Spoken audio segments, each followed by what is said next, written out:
Les voitures à essence peuvent-elles être utilisées pour une conduite intelligente avancée? J'ai rencontré par hasard deux blogueurs d'ingénierie.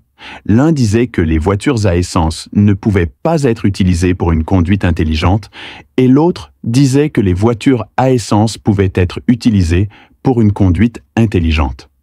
En fait, j'ai déjà posté une vidéo similaire. Je pense que les voitures à essence ne sont pas adaptées à une conduite intelligente de haut niveau, du moins pas maintenant, et il est difficile d'y parvenir maintenant. Pourquoi je dis ça? Les défis et les difficultés rencontrées pour mettre en place des fonctions de conduite intelligente avancées sur les véhicules à essence sont énormes. La réponse en puissance d'une voiture à essence est plus lente que celle d'une voiture électrique. Bien que les moteurs de grande cylindrée présentent des avantages en termes de réponse en puissance, l'exigence de base est qu'ils aient une grande cylindrée. 90% de nos voitures familiales ont des moteurs d'une cylindrée inférieure à 2,0. Pour ces moteurs de petite cylindrée, la vitesse de réponse est limitée, et surtout lorsqu'une réponse rapide est requise, il y aura un retard dans l'allocation de puissance. Deuxièmement, le degré d'intégration électronique dans les véhicules à essence traditionnels n'est pas élevé et il y a plus de pièces mécaniques. Pour atteindre des fonctions de conduite intelligente de haut niveau, il faut non seulement une transformation à grande échelle de l'ensemble du système de contrôle du véhicule, un grand nombre de capteurs et d'unités de contrôle doivent être ajoutés, et les capteurs, les unités de contrôle et les pièces mécaniques du pétrolier doivent être coordonnés les uns avec les autres.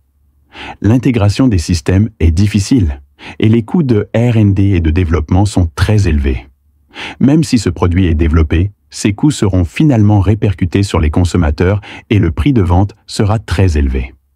Troisième, besoin en alimentation électrique pour une conduite intelligente avancée. Pour atteindre des fonctions de conduite intelligente de haut niveau, le système doit non seulement traiter les données en temps réel, provenant d'un grand nombre de capteurs, mais également nécessiter un support de puissance de calcul puissant, ce qui nécessite une alimentation électrique efficace et stable.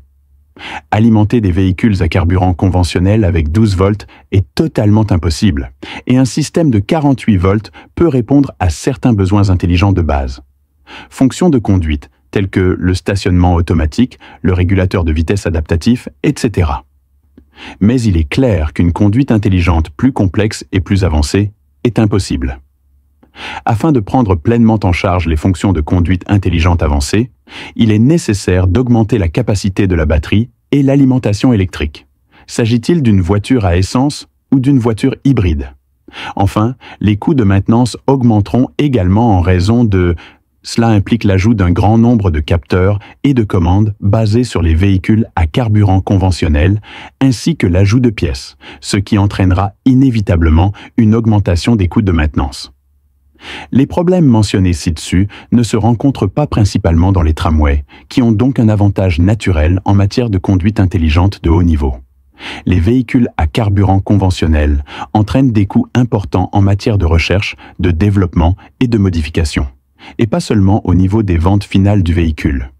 Ils sont chers et, en raison des caractéristiques de réponse en puissance des véhicules à essence, vous ne vous sentirez pas aussi fluide qu'avec des véhicules électriques. L'entretien ultérieur est également coûteux. Quels sont ses avantages? Bien que les véhicules à essence puissent prendre en charge certaines fonctions automatisées dans une certaine mesure, il n'est actuellement pas possible de réaliser parfaitement des fonctions de conduite intelligente de haut niveau. Mais je ne peux pas dire ce qui se passera dans le futur. Le système de direction des véhicules à essence utilise désormais également une direction assistée électrique. Et le système de freinage comprend désormais également des freins à commande électrique et des pompes à puissance électronique. Même l'accélérateur est détecté par des capteurs et contrôlé par l'unité de commande électronique de l'ordinateur.